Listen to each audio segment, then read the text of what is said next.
चोरी सीख सकते हैं, डकैती सीख सकते हैं, कुछ भी सीखे, लेकिन उसमें आनंद आपको मिलता है तो, लेकिन फल भी उसी अनुसार मिलेगा। आप यदि डकैत बनते हैं तो बाद में आपको जेल के सलाखों के पीछे पड़ना पड़ेगा। जो भी करेंगे आप, आपका फल आपका ही भुगतना पड़ेगा। रत्नाकर को भी भुगतना पड़ा था। रत्नाकर ने पूछा ऐसा ऐसा बात है, कैसे हम चलेंगे? तो रत्नाकर को बोला कि तुम्हारा कर्म का फल कौन वहन करेगा? बोला जो घर वाले। घर वाले कोई नहीं लिया, उसको ही लेना पड़ा। तब रत्नाकर सोचा अरे ये तो मेरा पाप लग गया। तब उसने वाल्मीकि में बदलने का कोशिश किया। तो यही बात है कि कोई भी काम हम करते हैं वो हमारे ही दायित्व में करेंगे। कोई भी काम हम सीख सकते हैं, विद्या सीख सकते हैं, खेल कूद सकते हैं। खेलने वाले जो हैं वो लोग को हम बोलते हैं ये बहुत परिश्रम का काम है। 125 करोड़ का आबादी है हमारा देश में, सिर्फ 11 आदमी क्रिकेट खेलता है। तो कितना मेहनत और कितना पसीना बहाने के बाद उस 11 में पहुंचना पड़ता है। तो ये पहले सोचिए, ये चीज जानना जरूरी है। ये है खेल कूद का स्थिति। खेलिए शरीर तंदुरुस्त बनाने के लिए, लेकिन बेकार का मत खेलिए। और एक बात है, आप लोग जहां हैं विद्यार्थी, ये दो चीज आप लोग को जरूरी चाहिए। एक है एकाग्रता, एक है निष्ठा। ये निष्ठा और एकाग्रता रहेगा तो विद्यार्थी आप कोई भी चीज हासिल कर सकते हैं। आप आनंद में जिसमें रहते हैं उसमें आप एकाग्र हो सकते हैं। और निष्ठा मतलब लगे रहना, एक विषय पर लगे रहने का बात, यही है निष्ठा। निष्ठा और एकाग्रता छोड़ के विद्यार्थी का और कोई उपाय नहीं है। जो लोग नौकरी करते हैं या नौकरी का तलाश में हैं, वो लोग 2 मंजिल पे उठने के लिए लंबा दौड़ छलांग लगा के नहीं उठते हैं, सीढ़ी पर पैर रख के उठते हैं। आप जितने विद्या किए हैं उस विद्या अनुसार यदि नौकरी नहीं मिलता है तो भी आप ले लीजिए। कुछ भी काम मिलता है तो ले लीजिए, और उस सीढ़ी पर रख के पैर दूसरा सीढ़ी का तलाश कीजिए। दूसरा से तीसरा, तीसरा से चौथा, चौथा से 5वां। माइक वाले थोड़ा सा इधर उधर करना बंद कीजिए, जैसा था वैसा ही छोड़ दीजिए। आपको ऐसे ही ये लोग दक्षिणा दे देंगे। तो यही बात है, सीढ़ी पर चढ़ने के लिए हम कोई भी पायदान पर पैर रखते रखते हम चले जाएंगे। और हमारा लक्ष्य यदि 2 मंजिल तक उठना है तो हम सीढ़ी पर ही पैर रखते रखते उठना चाहिए। हमको ये नौकरी अच्छा नहीं लग रहा है, वही काम अच्छा नहीं लग रहा है, ये सब मत बोलिए। जो अच्छा लग रहा है, जो भी मिल रहा है उसको करते जाइए, और उसके सहारे दूसरे को ढूंढिए, दूसरे के सहारे तीसरे को ढूंढिए। ऐसा करते करते आप आगे बढ़िए। जो लोग यहाँ बहुत कष्ट करके ये लोग फूल लगाए हैं उस पर मत चढ़िए। बच्चे को सिखाइए, खुद भी सीखिए। आप लोग सब बड़े बुजुर्ग हैं, सबका मोच निकल गया है। इतना बोध होना चाहिए। एक गाछ है वहाँ, गाछ के ऊपर हम लोग पैर रख रहे हैं, और ये गाछ किसी ने लगाया है, उसमें मेरा कोई सहयोग नहीं है, फिर भी हम उसको नष्ट कर रहे हैं खड़ा होके, खाली एक बात सुनने के लिए। अरे मैं तो मूर्ख एक आदमी भी हो सकता हूँ, मेरा बात सुनने के लिए इतना तरस की एक गाछ को मार रहे हैं। जो लोग ठाकुर जी का पैसा इकट्ठा करके वो गाछ खरीदा है, छोटा छोटा बात सोचिए, तब ना हम ठाकुर जी का बनते हैं।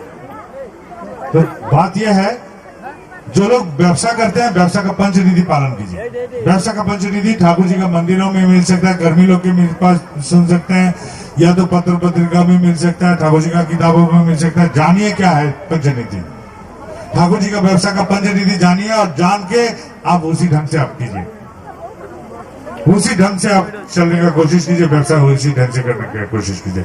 जितना आप निवेश कीजिएगा, निवेश का 2% यदि आपका नहीं आता है तो समझ लीजिए आपका जो व्यवसाय है वो चौपट होने का पास चला गया। व्यवसाय का पंचनिधि पालन करके इन्वेस्टमेंट का 2% रिटर्न आना जरूरी है। ये 2% रिटर्न यदि नहीं आता है तो मान लीजिए व्यवसाय खराब हो रहा है आपका, ये जानना जरूरी है। और व्यवसाय का पंचनिधि में यदि आप पालन में कोई त्रुटि किए हैं, कहाँ त्रुटि किए हैं, उसको निराकरण कीजिए, और उसी ढंग से आप व्यवसाय को ठीक से बनाइए, व्यवसाय को उसी ढंग से बनाइए। और यदि त्रुटि नहीं मिल रहा है, कहाँ गलत हुआ है ये आपको मालूम नहीं पड़ रहा है, तो पानी मत डालिए। छेदा हुआ बर्तन में फिर पानी मत डालिए, पुरखों का घर आपका हाथ से निकल जाएगा। जितना पूंजी बचा हुआ है वो भी निकल जाएगा। इतना कर्ज में पड़ जाइएगा कि सर झुका के समाज में चलना पड़ेगा। यदि 2% रिटर्न नहीं आ रहा है व्यवसाय से, तो मान लीजिए व्यवसाय पंचनिधि में कहीं खोट हुआ है। और कहाँ खोट हुआ है, यदि नहीं मिल रहा है ढूंढने के लिए तो व्यवसाय बंद करके किसी के पास जाके नौकरी कीजिए। जब मिलेगा कहाँ गलत हुआ था फिर से आके व्यवसाय कीजिए। जो लोग माँ बाप हैं यहाँ बेटा बच्चे का शादी दिलाना चाहते हैं, वो लोग को हम बोलते हैं बेटी को सिखाइए श्रृंगार। श्रृंगार का मतलब है खाली सजना धजना नहीं, श्रृंगार का मतलब है उपस्थापना। कितना सुंदर रूप से हम अपने को उपस्थापित कर सकते हैं सामाजिक रूप से। ये बात जानकर किस परिवेश में, किस स्थिति में कैसे हम अपने को सर्वोत्तम रूप से हम प्रकाशित कर सकते हैं, ये बात बेटी को जानना जरूरी है। और क्या, बेटे को सिखाइए कर्म प्रधानता। कर्म प्रधानता से ही तुम्हारा परिचय है, तुम्हारा चेहरा से नहीं, तुम क्या करते हो उससे नहीं, तुम क्या कर्म करते हो उसी से तुम्हारा परिचय है। और फिर अपने रिश्तेदारों को बोलिए, सहजाति के आदमियों को बोलिए, हितैषी जन को बोलिए, ठीक संयोग आ जाएगा। जो लोग यहाँ मरीज हैं, बीमार हैं, दिखाना चाहते हैं, डॉक्टर दिखाना चाहते हैं, वो लोग को हम एक सलाह दे सकते हैं। सलाह क्या है? सबसे पहले सलाह है कि आप लोग खुद के रोग के विषय में जानकारी लें। मेरे आश्रम के वहाँ एक लड़का था, उसका बेटा बहुत बीमार पड़ रहा था, उसका कोई इलाज करने के बावजूद भी वो ठीक नहीं हो रहा था। मेरे पास आया, बोलता है कि क्या करें, तो मैं बोला इंटरनेट खोल दो। वो जो बोल रहा है देख क्या बोल रहा है इंटरनेट में। इंटरनेट खोल के देखा क्या, जिस रोग का निर्णय इंटरनेट ने किया उस रोग का कोई इलाज एलोपैथी में नहीं था। यहाँ भुवनेश्वर में रवि भाई नाम के कोई हमारे गुरु भाई हैं, ठाकुर जी का कर्मी है, आयुर्वेदिक कॉलेज का शिक्षक, उनको हमने फोन करवाया, उन्होंने एक दवा बोल दिया। उस दवा देवघर बाजार से लेके उस लड़के को दिया, बोला तेरा बेटा को खिला। 7-8 दिन में जो बेटा इतना दिन से बिस्तर पर पड़ा हुआ था वो चलना फिरना शुरू कर दिया। तो पहले रोग खुद जानिए।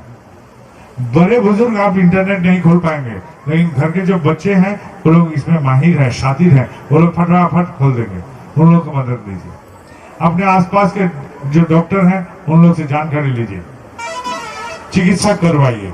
और बचपन में हम लोग जब भूत का भय पाते थे तो बोलता था कि राम राम राम राम बोल भूत भागेगा। तो मैं वैसे बोलता हूँ आनंद में रहिए रोग भागेगा। आनंद में रहने से रोग भागेगा। तो आनंद में रहना क्यों चाहते हैं? क्योंकि हम इंसान हैं, मन खुश, ऐसे मनुष्य। मन मतलब, मान मतलब अस्तित्व, मैं हूं, ये भावना, ये बोध, ये हम में है कि मैं हूं, ये बोध हम में है। और मैं हूं जो मेरा अस्तित्व है, इसको कैसे ठीक रखा जाए और इसके विपरीत क्या है, मेरा ठीक रहने का विपरीत क्या है, ये बोध मुझ में है। मेरा अच्छा रहने का विपरीत क्या है और मेरा अच्छा रहने का सहयोगी क्या है, ये बोध मेरे में है। इसको बोलता है चेतना या होश। और मैं जो हूं इसको कहता है मान या अस्तित्व। ये अस्तित्व का बोध, और इस अस्तित्व को कायम और ठीक ठाक चलाने के लिए क्या ठीक उचित है मेरे लिए, क्या अनुचित है, ये बोध जिनका है वही मनुष्य है। और क्या है, हमारे पास मन है। जानवर क्या करता है, आहार निद्रा मैथुन, यही 3 लेके वो खुश रह जाते हैं। और इंसान के पास और एक चीज है, दिमाग। वो सोच सकता है कि हम कैसे और भी बेहतर रह सके। वो चाहता है हम जैसा है उससे और बेहतर कैसे रहे। जानवर शुरू से जैसा अंत में भी वैसा, लेकिन इंसान शुरू से और अंत में फर्क हो जाता है। या तो बहुत अमीर था गरीब हो गया, या तो बहुत गरीब था बहुत अमीर हो गया। वो एकदम फालतू आदमी था, चाय वाला था, वो प्राइम मिनिस्टर हो जाएगा। तो इंसान का ये बदलाव इस मन के कारण होता है। ये मन बोल के जो ये अस्त्र है, इसके कारण हो सकता है। ये मन के कारण हमारे जीवन में परिवर्तन आता है, ये मन के कारण ही आता है। तो मन बहुत बड़ी चीज है। और हमारा सत्ता क्या चाहता है, अस्तित्व, या सत्ता क्या चाहता है, आनंद में रहना। आनंद का उपाय क्या है, हम यदि दूध को बोलेंगे इसको घी में बदल दो, तो उसको एक प्रक्रिया में ले जाना पड़ेगा। तो जिंदगी को भी आनंद में ले जाने के लिए एक उपाय को आपको करना पड़ेगा। मेरा साधारण सा जिंदगी आनंदमय कैसे बन सकता है, उसको पहले सोचिए। हम लोग क्या करते हैं, आनंद पाने के लिए सोचते हैं परिवार से आनंद मिलेगा, परिवार का स्थिति कैसा है? सब अपना स्वार्थ बोलते हैं, सब अपना स्वार्थ का पूर्ण करने के लिए परिवार जीवन में रहते हैं। पति बोलता है मुझे ऐसा ये चाहिए, पति बोलता है हमको ये ऐसा चाहिए, बेटा बोलता है हमको ये ऐसा चाहिए, बेटी बोलता है मैं ऐसा चाहता हूं। सब अपना स्वार्थ का यहाँ बयान करते हैं, स्वार्थ का कथा बोलते हैं। और जब स्वार्थ पूर्ण हो जाता है, आभार व्यक्त करने के लिए हम लोग बोलते हैं थैंक यू, शुक्रिया। ये जो थैंक यू या शुक्रिया बोलते हैं, इसी को सोचते हैं प्रेम। ये प्रेम नहीं है। स्वार्थ जहां नहीं है वही प्रेम हो सकता है। मेरा पत्नी मेरे लिए खाना नहीं पकाएगी, फिर भी मैं प्रेम करता हूं। मेरा पति हमका देख देख नहीं करती है, फिर भी मैं उसे प्रेम करता हूं। मेरा बाप मेरा कपड़ा अगर बगैर कुछ नहीं देता है, फिर भी मैं बाप से प्रेम करता हूं। मेरी माँ मेरी सलवार नहीं देती है, साड़ी नहीं देती है, फिर भी मैं प्रेम करता हूं। प्रेम में कोई शर्त नहीं रहता। जहां शर्त आ गया कि हमको ये चाहिए, वो चाहिए, वो चाहिए, ये चाहिए, तो वहां निस्वार्थ नहीं है। और स्वार्थ जहां जुड़ा है वहां प्रेम नहीं है। तो हमारा पारिवारिक चित्र यही है। बेटा को बोलते हैं बाप कि झूठ मत बोल। पैसा लेने के लिए जब कर्जदार आ जाए तो बोलता है जाके बोल बाप घर में नहीं है। माँ बोलती है बाप बुजुर्ग है, उनका कहना मान। उसी माँ को देखते हैं रात को झगड़ता है बाप के साथ। बेटा सोचता है अच्छा बात को सुनो लेकिन बुरा काम करो। अच्छा स्कूल में दिया, अच्छा संगत में दिया, अच्छा जगह में दिया, फिर भी वो मधुमक्खी की जगह मलमक्खी बन गया, पैखाना खाने वाला मक्खी। वो क्या किया, समाज का जहां जहां कचरा देखा वहीं वहीं जाके बैठ के उसको खाने का कोशिश किया। अच्छा स्कूल में दिया, गाली गलौज सीख गया है, बुरा आचरण सीख गया है, एक दिन नशा भी करने शुरू कर दिया। परिवार के भीतर हम अपना हृदय यदि खुलते हैं कभी, तभी चिल्ला चिल्ली शुरू हो जाता है, क्योंकि सब अपना अंतर से दूर हो चुके हैं। एक दोस्त के पास हृदय खोलेगा तो वहां झगड़ा लग जाता है। पति पत्नी हृदय खोलता है तो चिल्ला चिल्ली शुरू हो जाता है। बाप बेटा बात करने शुरू कर देता है तो आवाज बड़ा हो जाता है। स्थिति ऐसा है। यही संसार में हम लोग जीते हैं। और रेशम का जो कीड़ा होता है, देखे हैं रेशम का कीड़ा क्या करता है, उसको खुद बांध के उसी के भीतर रह के मर जाता है। वही संसार में हम लोग रह के मर जाते हैं। कोई उपाय नहीं निकालता है हमारा। यही संसार का चित्र है, हाल है। और इसी संसार के लिए हम सोचते हैं कहां से आनंद लाऊं। उपाय है। हमारा स्वभाव, इंसान का स्वभाव है लता जैसा। यदि आदर्श रूप वृक्ष को वो पकड़ लेता है, एक आदर्श रूप वृक्ष को पकड़ लेता है और उसको अवलंबन करके चलना शुरू कर देता है, तो उसका जीवन में कोई परिवर्तन आ सकता है। जीवन कैसा है, बहता नदी जैसा। उस नदी के धारे में एक किनारे में गाछ में हम नाव को बांध दिए। ये बंधन है दीक्षा। यदि बंधन टूट गया तो नाव निकाल के उस स्रोत में निकाल के बह के कहां भाग जाएगा, कोई ठिकाना नहीं रहेगा। क्यों दीक्षा लेते हैं?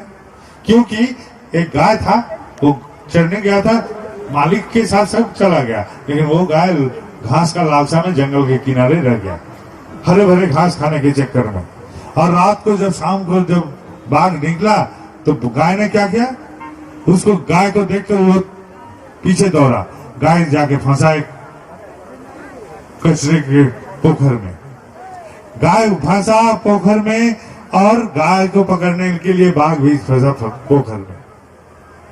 कुछ देर बहुत कोशिश की बाघ गाय को पकड़ के खाने के लिए, लेकिन नहीं हुआ। तो गाय को फिर बोलता है देख ये कचरा कुछ देर बाद सूख जाएगा, जब सूखेगा तब हम उठ के तुझको खाएंगे। और गाय बोलता है क्या फालतू बक रहा है, तू क्या खाएगा हमको, मेरा कान खड़ा है, आवाज चहल पहल सब मिल रहा है, घंटा का आवाज मिल रहा है, यानी कि मेरा मालिक हमको ढूंढने के लिए निकल पड़ रहा है, साथ में और भी साथी है।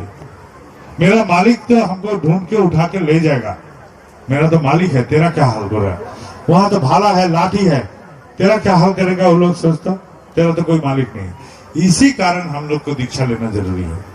कोई कोई बोलता है दीक्षा लेने से हमारा क्या फायदा हुआ, हम बोलते हैं पंखा लेके बैठे रहोगे जिंदगी भर, एक रात दिन नहीं, जिंदगी भर पंखा लेके बैठे रहोगे, हवा मिलेगा नहीं, हाथ हिलाना पड़ेगा तब आपको हवा मिलेगा। तो दीक्षा लेके आपको कुछ करना पड़ेगा।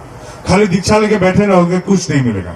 दीक्षा लेने के बाद सबसे पहले क्या है, हम जो पहले बोले थे मन है बोल के हम मनुष्य हैं। तो मन से सोचो, ये जो गुरु पकड़े हैं, ये गुरु इस आचरण में, इस प्रकाश में, इस अनज्य आचरण के सामने वो क्या करते हैं। ये जो खराब आचरण लेके हमारा मन गुस्सा जाता है, हम भी गुस्सा के उसके साथ ऐसा आचरण करते हैं, बर्ताव करते हैं। इस अवस्था में मेरा गुरु क्या करते हैं, उस आचरण को सोचिए और उस आचरण को अपना के चलिए। खाली सोचना भी नहीं है, आचरण को करना भी है।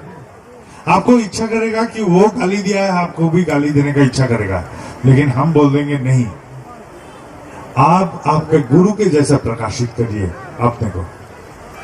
ये जो हम गुरु कैसा करेंगे ये सोचते हैं और इसको आचरण करने का कोशिश करते हैं, यही है ठाकुरत्व जागना।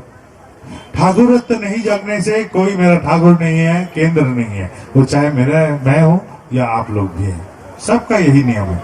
इस नियम के बाहर मैं भी नहीं हूं, आप लोग भी नहीं। मेरा ठाकुर कैसे है ये सोच सोच के उसी आचरण करने का कोशिश करना है।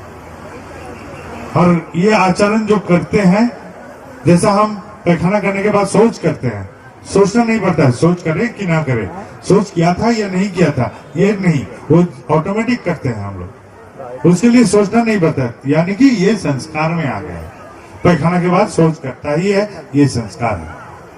तो ईश्वर का ही ये चलन हम पहले बुद्धि से करेंगे। ठाकुर जी कैसा है, ठाकुर जी कैसे हैं, ठाकुर जी ये करते, ठाकुर जी इस स्थिति में ऐसा करते, ठाकुर जी इस स्थिति में ऐसा आचरण करते, ये जो हमको गाली दिया, इस गाली सुनने से ठाकुर जी क्या करते हैं, इसके साथ उसी ढंग से हम आचरण करने का कोशिश करते रहते हैं। और ये बुद्धि करते करते करते एक दिन ये संस्कार में आ गया, तब हमारा चलन ठीक मेरे ठाकुर जी जैसा लगेगा। तो आदमी बोलेगा तुम ठाकुर जी का आदमी हो, और अंधा पूछेगा ठाकुर जी कैसा है, तो हम बोलेंगे हमारे जैसा है, मेरा ठाकुर जी मेरे जैसा है। बुर्बक अज्ञानी वही है जो मंदिर में, मूर्ति में और इंसान में भगवान को खोजता है, और ज्ञानी वही है जो खुद में भगवान को जगाता है, खुद में भगवान को ढूंढता है। मंथन करने से जैसे नदी का उत्थान होता है, वैसे आचरण करते करते मैं ठाकुर जी को प्रकाश करते रहता हूं। यही है उपाय, और ये जो करते हैं यही है जजन। ईश्वर को पूछा गया आप कहाँ रहते हैं, बोलते ना हम तिष्ठामि वैकुंठे जगनंग हृदयानंग नचा, अर्थात मैं वैकुंठ में नहीं रहता हूँ, जोगी लोग के हृदय में भी नहीं रहता हूँ। तो हे भगवान, आप वैकुंठ में नहीं रहते हैं, जोगी लोग के हृदय में नहीं रहते हैं, तो कहाँ रहते हैं? बोले मेरा भक्त जहां मेरा गुण कीर्तन करता है वहीं मैं रहता हूं। यानी हम लोग जब जब जाजन करते हैं, जब जब जाजन करते हैं, भगवान वहीं उपस्थित होते हैं मेरे साथ। उनके संगत में जो जो रहना चाहते हैं वो लोग प्रकाशित कीजिए खुद को, या तो दुकानदार के पास, या तो वैन वाले के पास, या तो रिक्शा वाले के पास, या कर्जदार के पास, या किसी के पास, सबके पास अपना गुरु का प्रकाश करते रहिए। और जितना पिघलिएगा बर्फ का पुतला उतना पानी वो पाएगा। हम जितना पिघलेंगे ठाकुर जी के लिए उतना ठाकुर को पाएंगे। यही उपाय है। और ये जो हम प्रिय को प्रकाश कर रहे हैं, ठाकुर जी को प्रकाश कर रहे हैं, तो मित्र मिल रहा है समाज में। और ये मित्र क्या है? ये प्रिय बांधव है। इसके साथ मेरा कोई स्वार्थ संबंध नहीं है, लेकिन इनके साथ दोस्ती हो गया, क्योंकि इन लोगों को हम ठाकुर जी से पहचाना दिया, इन लोगों के साथ ठाकुर जी का संपर्क करा दिया, जाजन किया, ठाकुर जी के बारे में जानकारी दिया, तो इन लोग के साथ एक मित्र तो पैदा हो जाता है। एक कल्प तरु था, उसके तले में एक पथिक बैठा था। वो सोचा कि यहाँ जो बैठे हैं, यहाँ जो सोचा कि बहुत भूख लगा है, कुछ खाने को मिल जाता तो अच्छा होता। कल्प तरु था, वहां खाना फट से आ गया। वो सोचा बिस्तर होने से तो अच्छा होता, खाने के बाद सोचा बिस्तर होने से अच्छा, बिस्तर भी आ गया, कल्प तरु था। अब क्या हुआ? बिस्तर आ गया, वो सो गया, सोने से सोकर भाव सोच रहा है अरे हमको तो खाना चाहता था, खाना आ गया, बिस्तर चाहता था, बिस्तर आ गया, इस गाछ में भूत वगैरह तो नहीं है, आके मेरा गर्दन मरोड़ तो नहीं देगा। सचमुच उस कल्पतरु था, वो भूत का बात सोचा तो भूत ही आके उसका गर्दन मरोड़ दिया, वो मर गया। और मेरा हर बात भगवान नहीं सुनते हैं। हम बोलते हैं यदि 100 बात बोलते हैं, 2-3 बात सुन लेते हैं और बाकी का बात बेकार चला जाता है। किसी मंदिर में जाइए, मन्नत मांगिए, जो भी कीजिए, 100 बात बोलते हैं तो 2-3 बात पूर्ण होता है, बाकी सब बेकार जाता है। यानी कि सर्दी होने से डॉक्टर ने दवा दिया, 7 दिन में वो ठीक हो गया, और यदि वो डॉक्टर नहीं देता तो 1 हफ्ता यानी कि 7 दिन में ही वो ठीक होता। एक ही बात बराबर का हुआ। मैं भगवान को बोलता, वो बात ऐसे ही हो जाता, नहीं बोलता वो भी वैसा ही हो जाता। तो भगवान मेरा नहीं सुनेंगे, ये कल्पतरु के कारण ही नहीं सुनेंगे, क्योंकि मैं कुछ गलत चीज मांग लेता हूँ और वो गलत चीज से मेरा ही नुकसान हो जाता है। इसलिए भगवान मेरा कोई प्रार्थना नहीं सुनते, ये नहीं सुनेंगे। क्यों? हम जब जब स्वार्थ लेकर प्रार्थना करते हैं, ये इसको कहते हैं सकाम प्रार्थना। मेरे माँ बाप, भाई बहन, पत्नी, बेटा बेटी, सबके लिए जब प्रार्थना करते हैं, यही है सकाम प्रार्थना। ये भगवान नहीं सुनते, नहीं। ये हम जब हल लगाते हैं, बीज लगाते हैं, तो वो जो हम ठाकुर जी का बात बयान किए थे समाज में, ये जो बंधु मिला था हमारा प्रिय वितरण के बाद, वो बंधु लोग यदि हमारे लिए प्रार्थना बोलते हैं तभी हमारा प्रार्थना सुनेंगे। ये निस्वार्थ प्रार्थना करने वाले ये जो बंधु मिलता है, यही लोग का प्रार्थना भगवान सुनते हैं। इसको कहते हैं निष्काम प्रार्थना। हम ये भाई के लिए करेंगे तो निष्काम प्रार्थना, वो माँ के लिए करेंगे तो निष्काम प्रार्थना, उस बहन के लिए करेंगे तो निष्काम प्रार्थना, ये दादा के लिए करेंगे तो निष्काम प्रार्थना, क्योंकि इनके साथ मेरा कोई स्वार्थ संबंध नहीं। इसलिए मेरा इन लोग के लिए प्रार्थना भगवान सुनेंगे। तो मेरे लिए जो भी प्रार्थना मैं जितना भी माथा टेकूं, जितना भी करूं, नहीं सुनेंगे। भगवान सुनेंगे केवल निष्काम प्रार्थना। यानी कि हमको समाज में एक दोस्त चाहिए, समाज में एक दोस्त चाहिए। आप लोग बैठिए और फूल पर पैर मत रखिए, गाछ को बचा के चलिए, बुद्धि से चलिए। हम लोग इंसान हैं, बुद्धि से हमको चलना ही होगा। तो क्या हुआ, हम लोग को ऐसे ही चलना है, ऐसे करके चलना होगा कि हम कर्म करेंगे और हमारे लिए निस्वार्थ प्रार्थना करने वाला दोस्त मिलेगा, तो ही मेरा प्रार्थना भगवान सुनेंगे। और एक उपाय है, और एक उपाय है क्या? गौतम जैसा, कपिलावस्तु का राजकुमार था गौतम। उन्होंने बोला मैं ईश्वर का बोध जब तक न प्राप्त करूं, बोधि जब तक ज्ञान न प्राप्त करूं, तब तक मैं नहीं उठूंगा। तपस्या में लीन हो गए, लिप्त हो गए, उठा नहीं, शरीर अशक्त हो गया। अचानक सुजाता नाम का कोई घर वाली बहू खीर बना के लेके उसको जंगल के भीतर जाके खिला के आया। खीर खिलाने के लिए अड़ोस पड़ोस में कोई नहीं मिला। अनजान कोई साधु तपस्वी जंगल में अकेले बैठा हुआ है, वहां जाके खीर खिलाने का क्या था? यही है भगवान का दया। भगवान जब देखते हैं ये अपने लिए कुछ नहीं करेगा, जान गवाएगा मेरे कारण, तब भगवान ऐसा ही कर देते हैं, ऐसा ही करते हैं। भगवान ऐसा ही हमको रक्षा करता है। बोलता है महाभारत कथा में द्रौपदी का वस्त्र हरण हो रहा था। द्रौपदी पहले दोनों हाथ से कोशिश किया, कपड़ा खोलते गया, जब नहीं रुक रहा तो एक हाथ से कपड़ा पकड़ा, एक हाथ से बोला मधुसूदन रक्षा करो। भगवान नहीं सुना, बोला तुम अपने प्रार्थना भी करोगे और हाथ से कपड़ा भी पकड़ोगे, नहीं होगा, मैं नहीं सुनने वाला हूं। जब अब रही कपड़ा खोलेगा ही, तब उन्होंने हाथ उठा के बोला जब मधुसूदन रक्षा करो, तो भगवान बोला हाँ अभी हुआ कि तू संपूर्ण मेरे शरण में आया, तब हम करें। तब उन्होंने कपड़ा भेजना शुरू किया और तब और विवस्त्र होना नहीं पड़ा। यही उपाय है, यही 2 उपाय है इंसान को प्रार्थना सुनाने के लिए। और एक बात है, हम लोग प्राय सोचते हैं कोई चमत्कारी बाबा मिल जाए, ये सब ढोंगी बात है, ये सब विश्वास मत कीजिए, कोई चमत्कार नहीं होता है। सचमुच नहीं होता। बाबाईदा छू देगा कुछ मंगल हो जाएगा, ऐसा नहीं होता है। बाबाईदा छू देने से यदि होता तो मेरा बेटा सबको डॉक्टर दिखाना नहीं पड़ता। बाबाईदा कलम लगा देगा तो कुछ हो जाएगा। तो ऐसा यदि होता तो हम पहले अपना बच्चा लोग का कलम छू देते, उन लोग को पढ़ाई करना नहीं पड़ता। ये सब ढोंगी पाखंडी बेबुनियाद बात सब है, ये सब विश्वास मत कीजिए। आज ठाकुर बोल रहे हैं, आज गुबीदे आस्था शुद्ध जहान्नमी ताहा स्थान। ये सब पाखंडी बातों पर जो विश्वास करता है उसका स्थान जहन्नुम में है। ऐसा नहीं होता है। कोई चमत्कारी बाबा हमको मिल जाता है कि तथास्तु तथास्तु, हम उसको छोड़ के भाग जाते हैं। बोले अरे तथास्तु तथास्तु क्या कर रहा है? तू जब मरेगा तो हमको कौन बचाएगा? तू जब मर जाएगा तू तो मेरा सब बात तथास्तु कर देगा, अच्छा हम तो चलना भूल जाएंगे। एक बाप यदि 21 साल तक बेटा को गोद में उठा के रखेगा और 21 साल की उम्र में बोलेगा कि चल बेटा, तो चल पाएगा? नहीं चल पाएगा, वो गिर जाएगा। ये तथास्तु बाबा के शरण में जो लोग रहेगा उसका यही हालत होगा।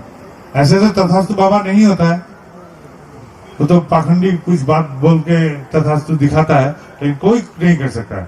ये विधि का विपरीत है। भगवान का इतना क्षमता नहीं है। यदि भगवान का इतना क्षमता रहता तो उनका पत्नी को उठा के रावण ले जाएगा। उनका यदि इतना क्षमता होता तो उनको पुल बनाना पड़ता। वो तो बोलता है भगवान मैं हूँ, पुल बन जा। नहीं तो बना, पुल बनवाना पड़ा, आदमी सब जुटा के पुल बनवाना पड़ा। वो यदि इतना बड़ा भगवान है तो रावण तो मर जा, तो रावण तो मरा नहीं, युद्ध करना पड़ा। तो कर्म से भगवान मुक्त नहीं है। और हम बोलेंगे कि कर्म के मुक्ति है और ऐसे बैठे रहेंगे और हो जाएगा, माथा टेकने से हो जाएगा, कुछ नहीं मिलेगा। ये दीक्षा लेके बैठे रहने से हवा जैसा नहीं हम खाते हैं, पंखा लेके बैठे रहने से, वैसे दीक्षा लेके बैठे रहने से भी कुछ नहीं हमने वाला। हाथ हिलाना ही पड़ेगा।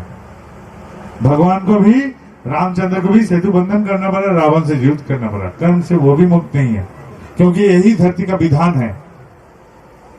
और ये विधान या विधि या नियम उन्होंने ही रचना किए हैं, ईश्वर ने। इसलिए उनको बोलते हैं विधाता। उनको विधाता क्यों बोलते हैं? क्योंकि विधि से ही वो जकड़े हुए हैं। इस विधि या नियम से ही उनको चलना पड़ेगा, इस नियम के बाहर वो नहीं है। खैर, एक बात और, हमको ऐसा गुरु चाहिए जो कचरे पर पड़ने से उठने का कायदा दिखा दे, पानी में पड़ने से तैरने का कायदा दिखा दे। वही हमारा गुरु हो सकता है। चलने का कायदा बुझा दे, हमको समझा दे, वही हमारा गुरु हो सकता है। हमारा पारिवारिक चित्र कैसा था? बिखरा हुआ। हम पहले ही ये बोले, ये बिखरे हुए परिवार को एकत्रित करने के लिए सबसे पहले रात का भोजन एक साथ कीजिए। यदि किसी का है ऐसा तो एक साथ रात का भोजन कीजिए। और खाने के बाद उठिए मत, जूठा हाथ सूखने दीजिए और तब तक बात करते रहिए। हृदय खोल के बात कीजिए सबको। हाथ धोकर सबको मदद करके रात को सो जाइए, सुबह उठकर प्रार्थना कीजिए। ऐसा ही हुआ था एक परिवार के साथ। 1 महीना बाद आके रास्ते में बोला था हम लोग बहुत खुशहाली में हैं। वही हम आपको बोला ऐसा करके खुशहाली में है वो लोग, वही बात आपको बोला। ऐसा होने से क्या होगा? माँ का जो हाथ आज पकाने के समय जल गया था, उसमें बेटी आके मलहम लगा देगी।